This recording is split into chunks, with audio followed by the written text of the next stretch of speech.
না, জ্ঞানীরা বিনয়ী হয়, এ কথার সাথে আমি একমত নই। জ্ঞানের সাথে বিনয়ের কোনো সম্পর্ক নেই।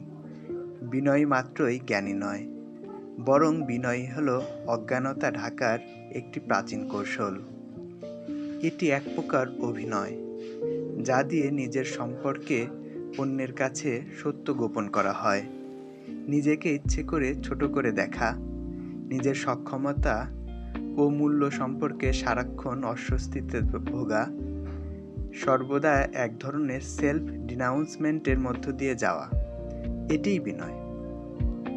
বিনয়ের ইংরেজিটা দেখুন, হিউমিলিটি। কি চমৎকার শব্দ! হিউমিলিটির মূল উৎস কিন্তু হিউমাস, যার অর্থ মাটি। নিজেকে মাটির মতো পদদলিত ভাবাটাই বিনয়। বাঙালি আদিকাল থেকেই পদদলিত জীবনযাপন করে আসছে। রাজা বাদশাহ ও মন্ত্রীফন্ত্রীর পায়ের চাপে তার মন মানসিকতা চিরেচ্যাপ্টা হয়ে গেছে। এমন কোনো শাসক বাঙালি পায়নি যার সামনে গিয়ে সে বুক টান টান করে দাঁড়াতে পেরেছে। মন্ত্রী দেখলেই মুখ কাচুমাচু করে সে মাটিতে মিশে যায়।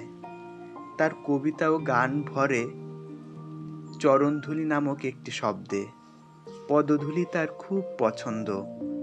মাননীয় শব্দটি এখানে এত বেশি ব্যবহৃত হয় যে মনে হয় কোনো অদৃশ্য রাখাল বুঝি তাড়িয়ে বেড়াচ্ছে 16 কোটি ভেড়া।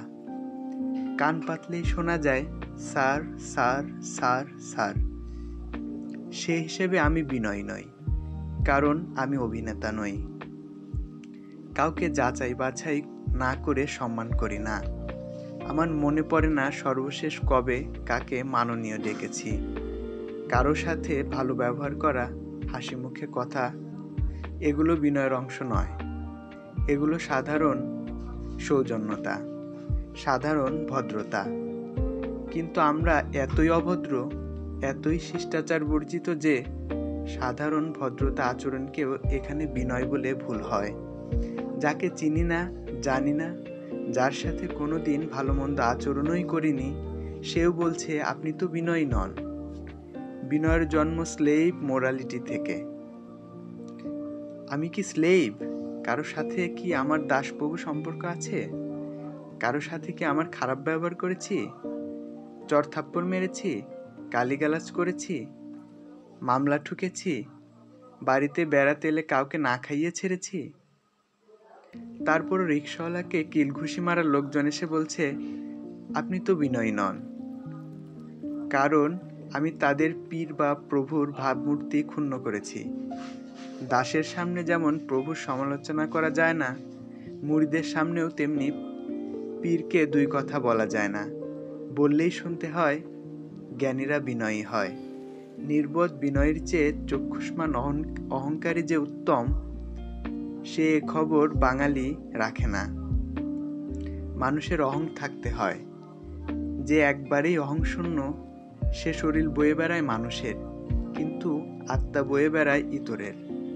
মন্ত্রীদের সামনে যে আমাদের সাংবাদিকরা সারাক্ষণ আল্লাহ আল্লাহ করেন, ঘাইঘুই প্রশ্ন করেন, এর মূল কারণ তাদের অহং নেই।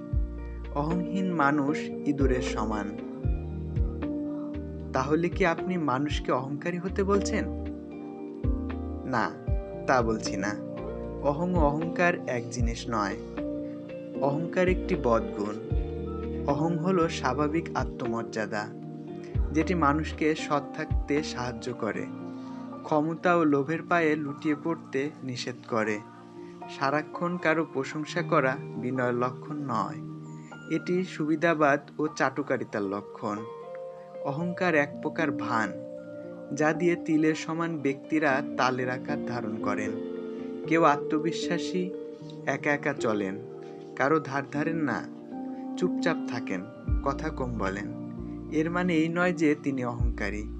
আবার কেউ বিশেষ কোনো দেবতার নামে ভক্তিতে গদগদ করছেন, সারাক্ষণ মানুষের মন জুগিয়ে চলছেন, মুখ কাচুমাচু করে আমি বিনয়ী আমি বিনয়ী বলে চিৎকার করছেন। তার অর্থ এই নয় যে লোকটি বিনয়ী। বিনয় হলো স্বাভাবিক ভদ্রতা, সাধারণ শিষ্টাচার। বাংলা ভাষায় বিনয়ের অর্থ পাল্টে গেছে। মতলববাজদেরকে এখন বলা হচ্ছে বিনয়ী। প্রিয় দর্শক শ্রোতা, এতক্ষণ পড়ছিলাম বিশিষ্ট দার্শনিক মহিউদ্দিন মোহাম্মদের ভোর হলো দোর খোলো বই থেকে বিনয়ী বাঘ গল্পটি ভালো লাগলে আমাদের চ্যানেল সাবস্ক্রাইব করে আমাদের সঙ্গেই থাকুন। ধন্যবাদ।